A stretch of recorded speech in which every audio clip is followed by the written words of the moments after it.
Microspore tetrad के चारों ओर callose layer और इसमें डिहाइड्रेशन होता है, कैलोज एंजाइम की प्रेजेंस होती है।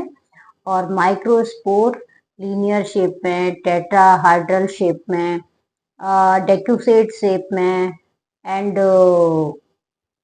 टी शेप्ड में, आइसोबाइलेटरल शेप में अरेंज होते हैं।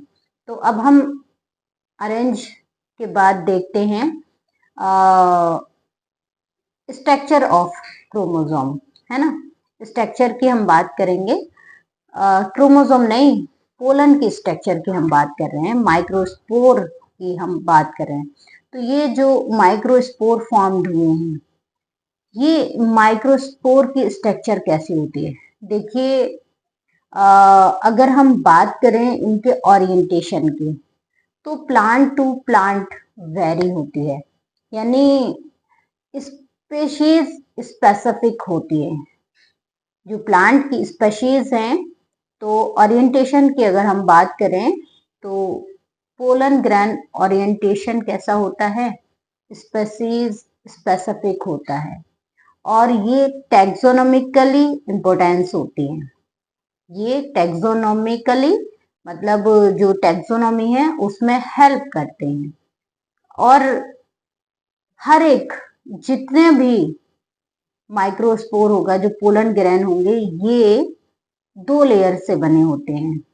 इनकी 2 लेयर होती हैं, एक एक्साइन होती है, दूसरी इंटाइन होती है। एक्साइन जो कि हार्ड लेयर होती है, बहुत ही हार्ड, और ये बनी होती है स्पोरोपोलिनिन की।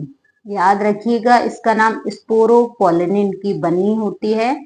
और ये इतनी हार्ड होती है कि इस पर किसी भी चीज का कोई असर नहीं होता, यानी ये रेजिस्टेंट होती है। चाहे कितनी भी सर्दी हो, गर्मी हो, या मतलब पत्थर गिर जाए तो भी ये टूटती नहीं है, इतनी हार्ड होती है ना। तो स्पोरोपोलिनिन की इसीलिए तो जो पोलन ग्रेन है वो फॉसिलाइज्ड फॉर्म में भी मिलते हैं, फॉसिल्स जीवाश्म के रूप में भी मिलते हैं, क्योंकि इनकी जो एक्साइन है, जो बाहरी लेयर है, वो स्पोरोपोलिनिन की बनी होती है।